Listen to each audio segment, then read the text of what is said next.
I'm Evan, excited to talk to you tonight about cloud infrastructure in Go with Pulumi.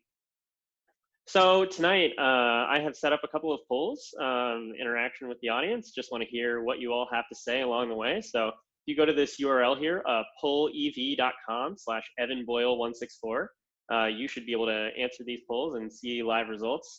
Excited to see who can get there first and answer the question. So I'm just kind of curious from the room, what is your background? Are you an engineer, DevOps background, manager, IT, student, maybe just curious, getting started? Okay. Others, some DevOps, some engineering. Anyone from the other category want to, curious to hear in chat, what background do you come from? So things we're going to be covering today. First, provisioning. And this is, treating our infrastructure as cattle, not pets. We want to be able to manage this stuff in mass. We don't want to give things names. We want to spin it up. We want to spin it down. We want every developer to be able to have their own stack. We want to be able to experiment. Second, we're going to cover architecture, using things that we would traditionally use in software design, abstraction, encapsulation, sharing these best practices across teams, creating architectural components. And the last thing we're going to cover is testing. So this is unit and integration tests that give you confidence to move quickly, deploy software often, give you the confidence to hit that green button and not have to babysit your deployments. So prerequisites, some of this material was sent out ahead of time, but if you're still curious and want to follow along and you haven't done this yet, I'll leave this up here for a second. You can walk through pulumi.com/doc/getting started. This will help you download the Pulumi CLI and get set up with the AWS CLI. We have installation instructions for Mac, Linux, Windows, etc. Then all of the content that I'll be covering tonight is from the Pulumi examples repo. So if you want to clone this repo into your Go path, you can follow along, run the examples as we go.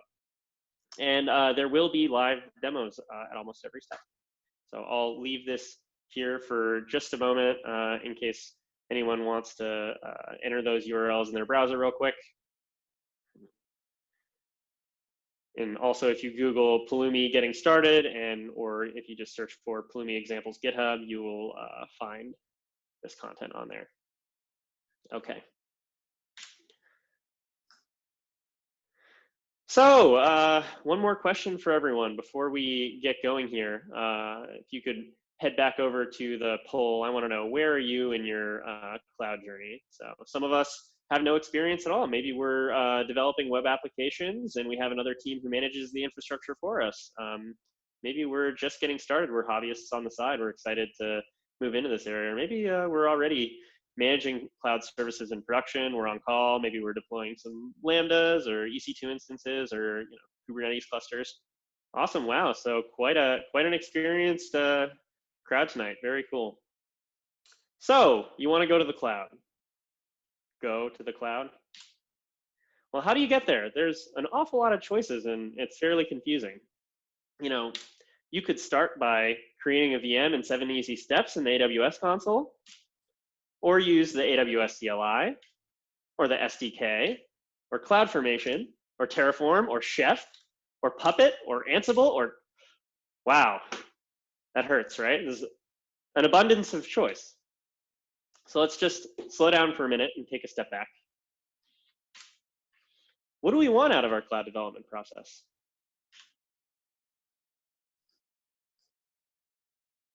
DevOps Wild West, yes. So what do we want out of our cloud development process? We want maintainable, correct systems first and foremost. A tooling process that works for the whole teams. Like software doesn't exist in isolation, right? We have to be able to, work with others. We want confidence making changes. We don't want to babysit our deployments, and we want to be able to iterate. Don't want to have to spend lots of time constructing a developer environment that needs to be babysat and upgraded and patched. And, are these goals really any different from traditional software development? I don't think so. So, why not use the same development toolchain that we're using elsewhere? Same tools that we love, that good old Gopher. So let's start out with a demo. I want to create a simple web server. So that's going to involve creating a security group with public ingress on port 80, then looking up the latest Amazon Linux AMI, create an EC2 instance using those two values. And we're just going to specify to start a simple launch script that sets up a server on port 80 and export that public DNS. So here, this is the part where you can grab your computer. So what we did here was just make dir-p, go path source GitHub Pulumi, cd into that directory, and then git clone github.com Pulumi examples, okay? And so now we're cd'd into, if I just do a pwd here, we're cd'd into go path source GitHub Pulumi examples AWS Go web server. And I ran this command Pulumi stack init. This is going to create a new ephemeral developer environment for me to deploy into and organize my resources with. I went ahead and set the AWS config. So let me do that real quick. Pulumi config set AWS region, and I'm in US West 2 because I'm on the West Coast. So that's where I want to deploy my EC2 instances into. And then from there, I can do Pulumi up. And while that's going, I'm going to go ahead and switch over to the presentation. And here are these steps here so that you can follow along yourself if you want to. And I know we haven't looked at any of the code yet. We know where we're going. We're deploying a web server, and we're using this command line tool called Pulumi, but we don't really know much more than that yet. While folks are getting this set up for themselves, I'm happy to answer a few questions here in the meantime. Yep, I will walk through the code. Okay, so why don't I go ahead and get started doing that. So let's break it down. What do we have here? So this is our shell. Just to show y'all what the code looks like in its entirety. You know, it's about 50 lines here, but I'm going to break it down piece by piece for you. So we start off with just a simple import to the Pulumi core engine Go bindings, and these just define a set of types, some convenience functions, context object that is very similar to the context object you might use in your normal Go programs. And we have here this Pulumi.run function, which gives us a context in which to create cloud resources, attach cloud resources, etc. So inside of there, we're now going to start actually creating cloud resources. So we've imported a set of bindings to the AWS SDK here, the Pulumi AWS SDK. And we're creating a new security group. And you can see this security group defines simple ingress over TCP from port 80 to port 80 and defines a CIDR block. Spend just another second here in case anyone wants to read through this. Looks fairly similar to other Go code you might see. The Pulumi.string and Pulumi.int may look a little strange, but we'll get to that in just a couple of slides. From there, we're going to go and look up the AMI. So we have a utility to do this where we can use this, this pattern expression here, hvm-star, to look up the most recent Amazon Linux AMI.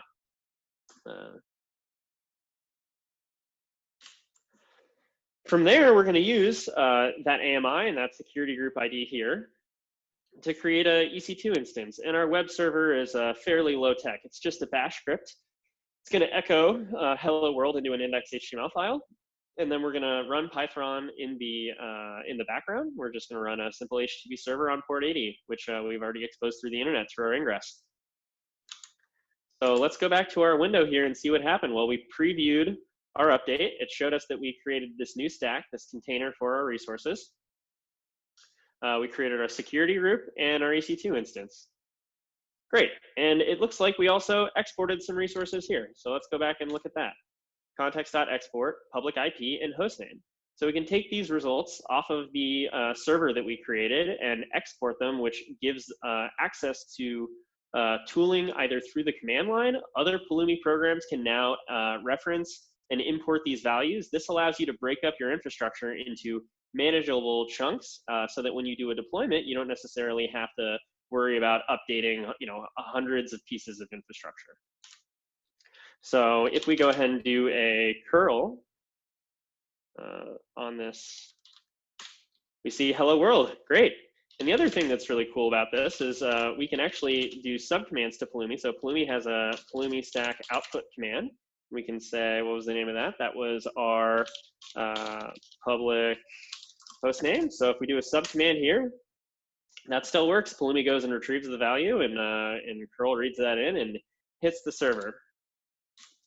So yeah, stack outputs are great because they're highly composable, highly toolable, allows you to create automation, DevOps tooling, things like that.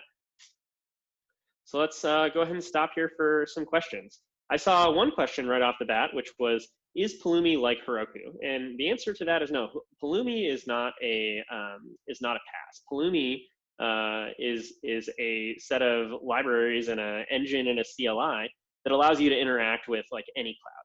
So you can deploy resources to, we have all the resources of Azure, AWS, GCP, modeled, vSphere from VMware, lots of other things like that. So Pulumi is a SDK for building and defining your cloud applications in any cloud.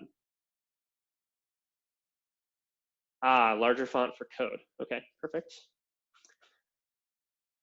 Any other questions before we move on here?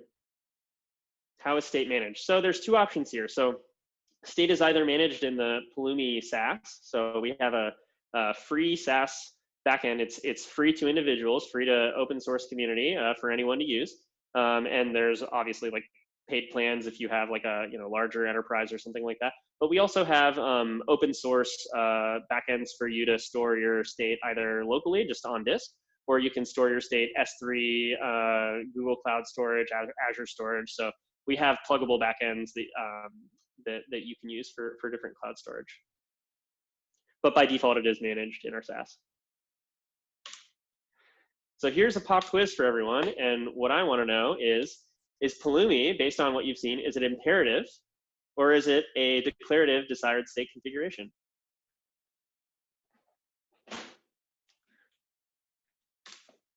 Trick question, hey. All right, yeah, why not both? Yep, anyways, the answer is both.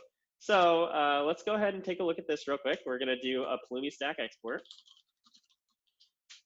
Okay, and so this is gonna go ahead and grab that desired state configuration that we were looking at. So let's see what we can find here. So this is an EC2 instance. It's our web server www.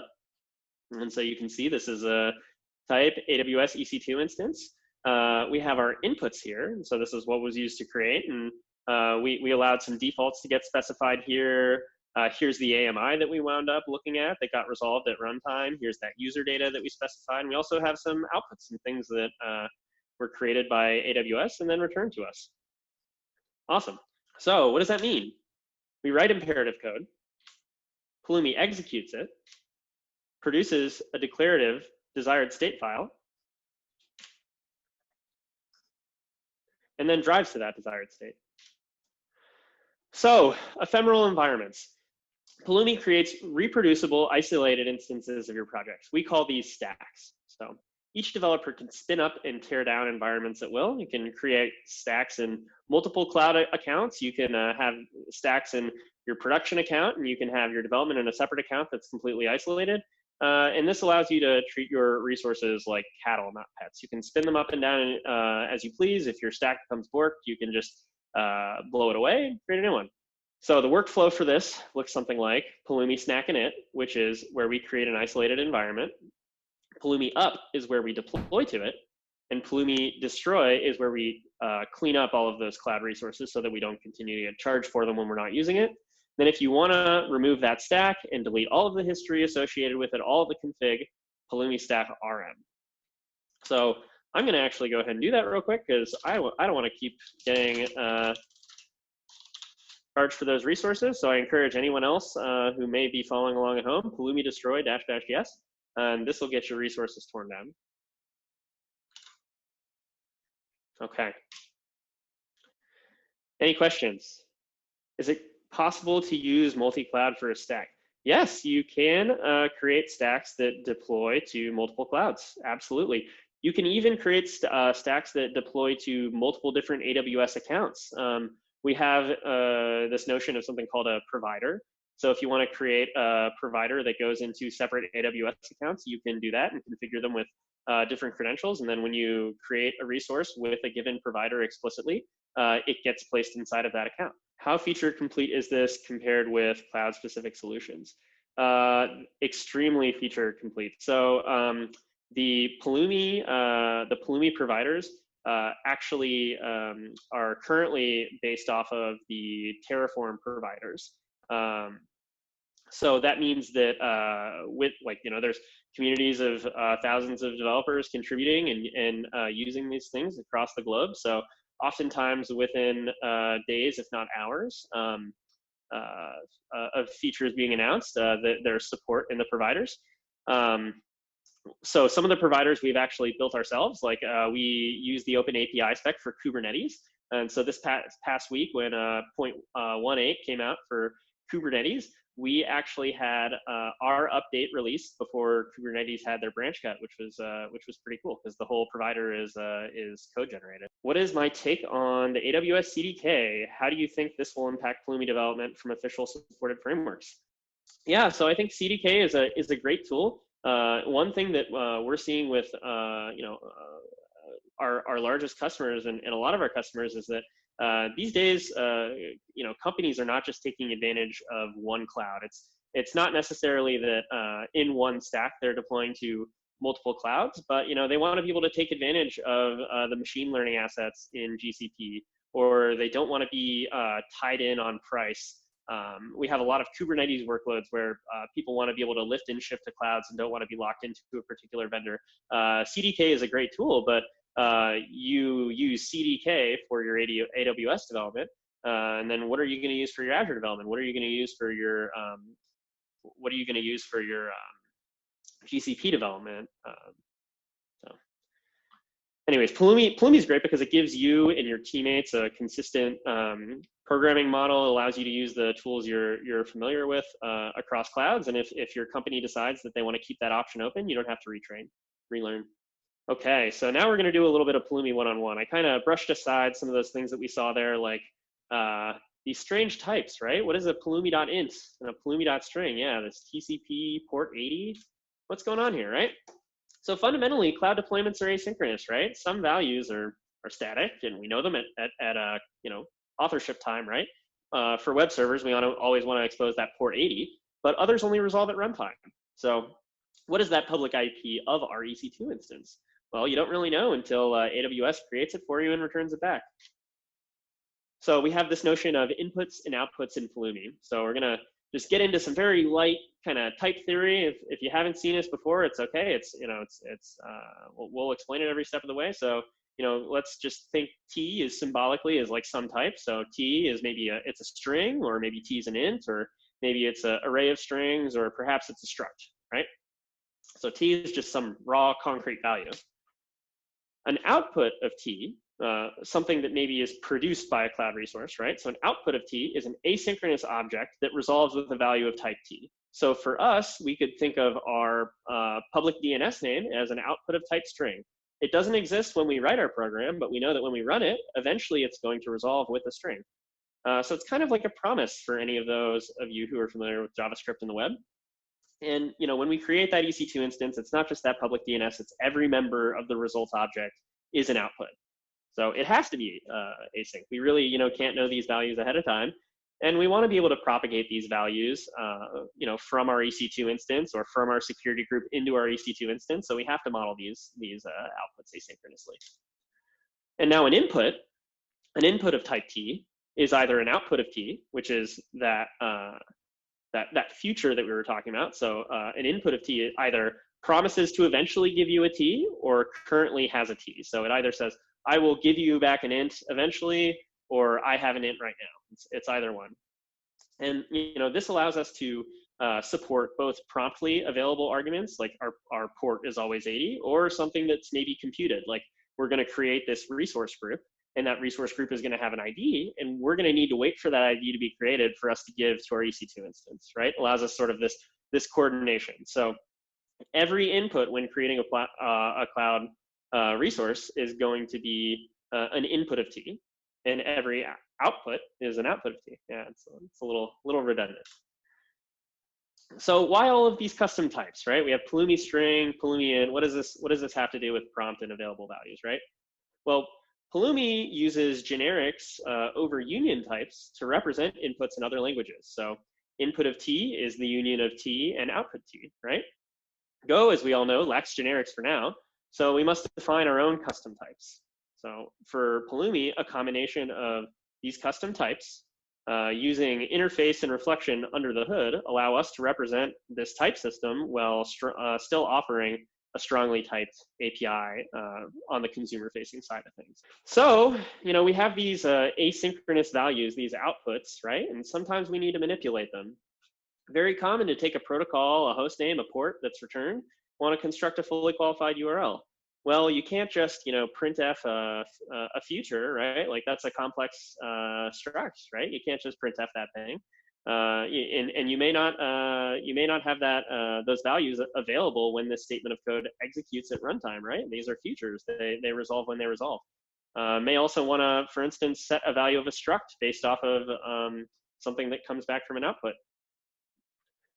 Yeah, what if these values are async? Well, that's why Pulumi has something called apply.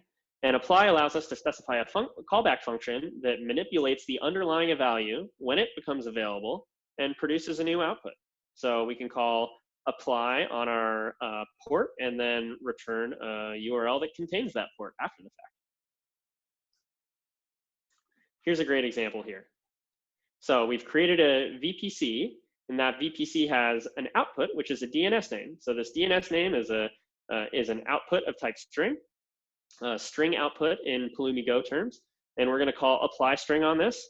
And this callback function will be called with that DNS name when it becomes available.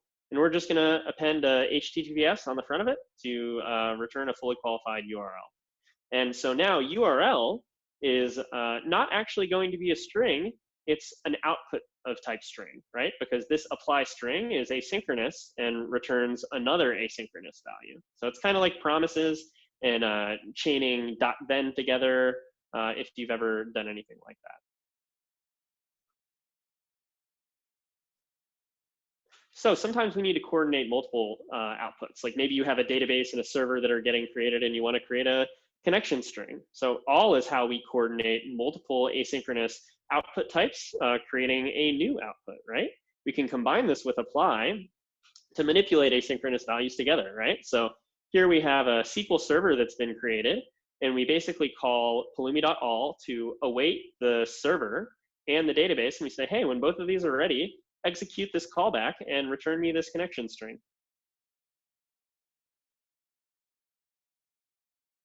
And once again, connection string is not a string. Connection string is an output of type string, right?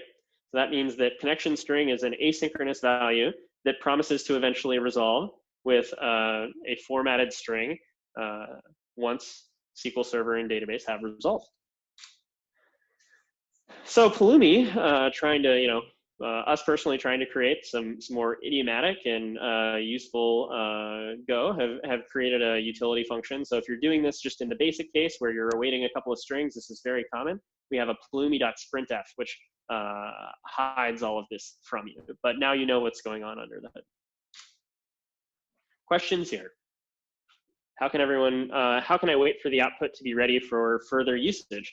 So the way that you handle that is you never access the raw value within an output directly when writing a Pulumi program. You always use pulumi.all and pulumi.apply to basically schedule these. So Pulumi basically builds a big dependency graph, right? Like every time you write a pulumi.all, every time you write a pulumi.apply, Pulumi creates edges inside of this graph basically, and then eventually does a topological sort over top of that graph, and then just looks at what is the first node that I can pull off and start executing and resolves those dependencies, and continues to do that and does it in parallel wherever possible. So more or less you have to use all and apply because the cloud just by nature is asynchronous. Is the Pulumi SDK feature set identical between Go, Node, .NET, and Python? Which language implementation gets developed first?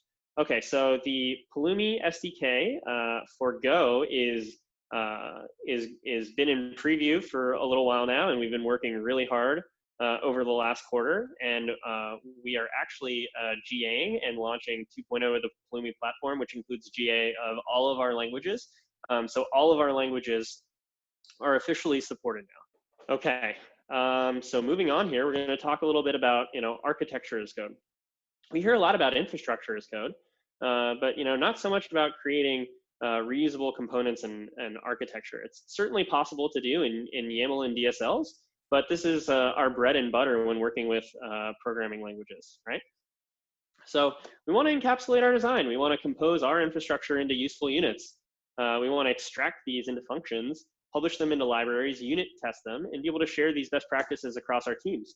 Sometimes you have, maybe a junior engineer on your team who you want to be able to allow them to create a web server and maybe put some HTML inside of it, but you don't want them to necessarily change the network configuration. Like maybe they don't have that expertise, or maybe you are a security engineer and you've set up these best practices and you just want to hide the level of or control the level of abstraction that's exposed.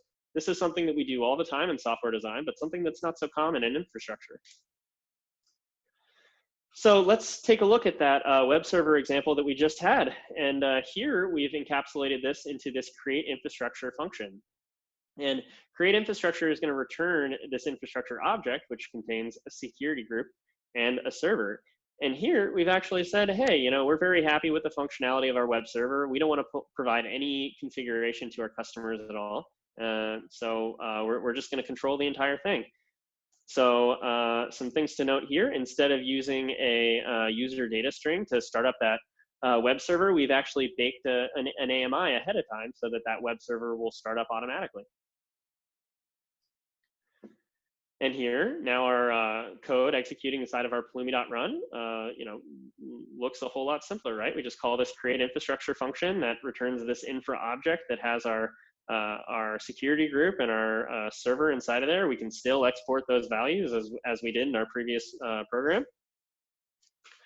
And these improvements are shared, right? So we bake that web server, like I said, into an AMI instead of having to use user data. There's no worry about let's see, if I'm an engineer and I'm just getting started and I'm like, hey, I instead of saying hello world, I want to say hello world, hello mom. Uh-oh, I just made a big mistake in my shell script, right? So we have the ability to write abstractions that we could parameterize this HTML, this message that gets echoed into this index file, and build that AMI. We have the ability to do that and control that with these encapsulations. So testing, let's get into testing. All right, since we're in the Go ecosystem, can we use all of our favorite tools that we use for, Go test, right? The built-in one. What about the tools we use for mocking or code coverage tools? And the answer is, of course, yes. Yes, we can use all these things. We want to use all these things. These are the things that we're using every day. So let's write a unit test against our create infrastructure function. We want to verify a couple of things, right? So we're building some operational tooling around tagging. We want to make sure that we're able to query every EC2 instance with the web server tag on it. So we want to verify that name tag is on there. We want to make sure that no one is specifying user data, right? Because we have already baked in with the AMI that web server, and we don't want any conflicts there. And we also want to validate SSH is disabled. We don't want any of our public facing web servers to have SSH on them. We want to make sure that none of our user data is at risk. Okay, so this is another opportunity to go ahead and grab your computer. And once again, we're still inside of this Pulumi examples repo. So if you're inside of the Pulumi examples repo, all you need to do is cd into testing-unit-go and run go test. So let's go ahead and do that.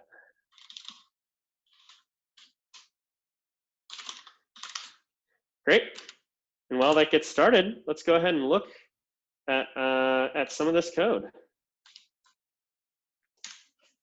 So we have this test function here, test infrastructure, that instead of running inside of Pulumi.run, we run it inside of Pulumi.run error, which allows us to specify a set of mocks. I'm not going to go through these mocks. They're not particularly interesting. It's just a couple of lines of boilerplate, but they're in there in the examples repo if you'd like to look. So we run those mocks. We create a wait group that corresponds with the number of assertions and the number of like tests that we'd like to run here. And then we do those assertions, run that wait, because these assertions are going to happen asynchronously inside of our all and apply calls. And then we assert that there's no error at the end. Let's just go back here. So we see go test passed in half a second. Excellent. So what do these tests actually look like? So we want to be able to check, do we have a tag with the name field, right? And we want to check for each server. So for now, we're only creating a single server, but we want to make sure that when we report an error on that server, we know which server in case we add more in the future, right? In case we're doing this inside of a loop. Okay, so we have pass in the URN of that server and pass in those tags, wait for all those to be promptly available or eventually available, and then execute this apply T where we take that first value, which is going to be the URN, the second value, that map of tags, and we're going to check to make sure that map contains the tag name. We're going to call done on that wait group. Okay, next, we're going to text and make sure that all of these user instances do not have user data specified. So similarly, passing in the URN and the user data and calling all to make sure that those values are promptly available or eventually available. Once they're eventually available, this apply T function will execute, and we will assert that the user data string is nil, right? If it's not nil, we're going to throw this error, illegal use of user data on server URN. Once again, calling done on that wait group. Finally, we're going to test and see if port 22 is exposed. So this one is a little bit more involved. So we're going to iterate through all of the ingresses and check for that wide open CIDR block there, right? And if we find that wide open CIDR block, we know we're open to the internet, right? And we're going to break out and we're going to check and see is the port that we just found a public CIDR block for 22? If so, if we're open to the internet, then we've got an illegal SSH port and we're going to fail the test. This ensures that none of our tests none of our web servers are open to the internet. It's a nice thing to be able to verify locally. So, once again, this is unit testing. We aren't verifying the functionality of a particular cloud service, the behavior of your infrastructure. We don't have, this isn't extensive mocking, so we can't make an HTTP query. We're not mocking out all of the cloud services. But what we can verify is the control flow, the logic, the propagation of expected values through your code, right? The number of times that the create call to a given resource gets made, right? So the behavior of your code in isolation and not the cloud. And the great thing about this is it's blazing fast. You can do it locally without the CLI, without an internet connection. You have a tight feedback loop. So, we also, sometimes we do want that full confidence. We do want to take the time to spin up an ephemeral stack and execute end-to-end workflows, right? Making requests against our live infrastructure, verify like these integration of these different pieces of cloud services, this end-to-end request flow. And then we want to automatically clean up that environment. Whether or not the test succeeded, we don't want to leak resources. We don't want to keep paying for that, right? So Pulumi has a test harness, our integration test harness, that allows you to do just that. And in just a few lines of code, see, we configure here a directory which says this is where my Pulumi program exists, a config map, which is the list of values that are required to inject into the program for it to be able to run. You saw when I initially ran my program, I did Pulumi config set AWS region. This allows us to do that inside of code in this automated test harness. And then this extra runtime validation function is going to be run with the resulting stack. So that stack is going to be populated with stack outputs. So we'll be able to access that website URI, append it to turn it into a fully qualified URL, and assert that when we make an HTTP request against it, we get that hello Pulumi back. And then we just do an integration.program test, passing in the Go testing object and the Pulumi test configuration. This program is going to execute, spin up my web server stack, do the extra runtime validation, and then tear it down, reporting the results. And I don't have a demo for this in real time. It can take a couple of minutes to spin up cloud resources, execute these requests, and tear it down. These tests are very, very valuable, but they are a little bit more expensive in terms of time. They're not necessarily as great in that tight feedback loop. But this deploys real cloud resources and validates their behavior. So this can catch bugs in things like IAM and access control, making sure that your requests can flow end to end through the system, making sure that Lambda has the ability to pick up that file out of S3, make sure that propagation of secrets happens as you would expect.